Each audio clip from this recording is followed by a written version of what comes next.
ములుగు జిల్లా ఏటూరు నాగారం మండల కేంద్రంలోని డిగ్రీ కళాశాలలో జాతీయ రోడ్డు భద్రతా మహోత్సవం సందర్భంగా ట్రాఫిక్ నియమ నిబంధనలపై అవగాహన కార్యక్రమం నిర్వహించారు. ఈ కార్యక్రమానికి రవాణా శాఖ డైరెక్టర్ వసంత శ్రీనివాస్, ఆర్డీఓ ఇన్స్పెక్టర్ ముఖ్య అతిథులుగా హాజరయ్యారు. విద్యార్థులకు ట్రాఫిక్ నియమాలు పాటించడం ఎంత ముఖ్యమో వివరించారు. ఈ సందర్భంగా వసంత శ్రీనివాస్ మాట్లాడుతూ రోడ్డు భద్రత ప్రతి ఒక్కరి బాధ్యత అని చెప్పారు. కారు నడిపేవారు, డ్రైవర్తో పాటు ప్రయాణికులు కూడా సీట్ బెల్ట్ తప్పనిసరిగా ధరించాలని సూచించారు. 2 చక్రాల వాహనాలు నడిపేవారు మరియు వెనుక కూర్చునే వారు హెల్మెట్ ధరించాల్సిందేనని చెప్పారు. డ్రైవింగ్ సమయంలో కళాశాలకి రావడం జరిగింది.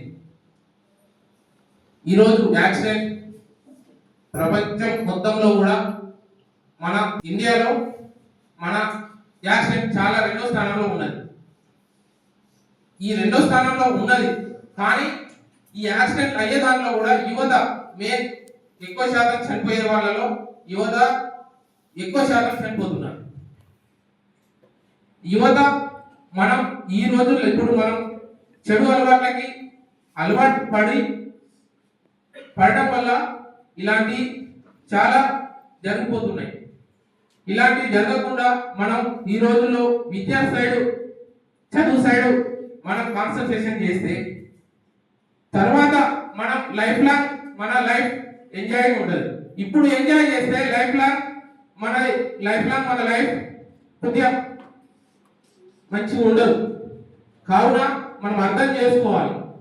మనకు ఈ రోజుల్లో యువత మద్యపానం చేయడం, ధూమపానం చేయడం ఇలాంటి చెడు అలవాట్లకి చాలా మంది అలవాటు పడుతున్నారు. వీటి వల్ల మద్యపానం చేసి డ్రైవింగ్ చేసిన వాళ్ళలో మన యూత్ చాలా మంది చనిపోతున్నారు. చనిపోవడం వల్ల తల్లిదండ్రులకు ఎంత బాధ ఉంటుందో మీరు కొద్దిగా అవగాహన చేసుకోవాలి. ఎందుకంటే కని పెంచి ఆడించి పాడించి ఒక స్థాయికి నా పిల్లలు ఇప్పుడు మీరు డిగ్రీ చదువుతున్నారు, ఇంకొక 3-4 సంవత్సరాలు అయితే వాళ్ళకి జాబ్ వస్తుంది, వాళ్ళు ఒక స్టేజ్ లో ఉంటారు. వాళ్ళు ఇన్ని రోజులు కష్టపడేదానికి మాకు ఫలితం ఉండబోతుందని ఆలోచించిన దానికి మనం అన్ఎక్స్పెక్టెడ్ డ్రింక్ చేసో లేకపోతే వేరే కారణాల వల్ల మనం యాక్సిడెంట్ అయి చనిపోతే, నియమ నిబంధనలు పాటించకుండా చనిపోతే వాళ్ళకి ఎంత శోకం ఉంటుందని మనం అవగాహన చేసుకోవాలి.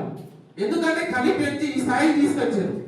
ఈ స్థాయికి తీసుకొచ్చినప్పుడు రేపటి రోజున ఒక పండుగ జరిగేటప్పుడు మన పక్కింటి వాళ్ళు సంతోషంగా పండుగ జరుపుకుంటారు.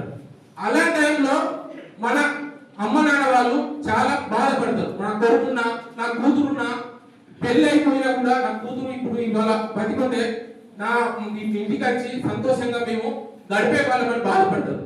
రేపు రోజున వేరే వాళ్ళకి జాబ్ వచ్చినా నా కొడుకు జాబ్ వచ్చు ఈ రోజు ఉంటే అని బాధపడ్డారు.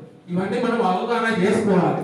చేసుకొని వాళ్ళ తల్లిదండ్రులను హ్యాపీగా ఉంచుకునే విధంగా చెరువు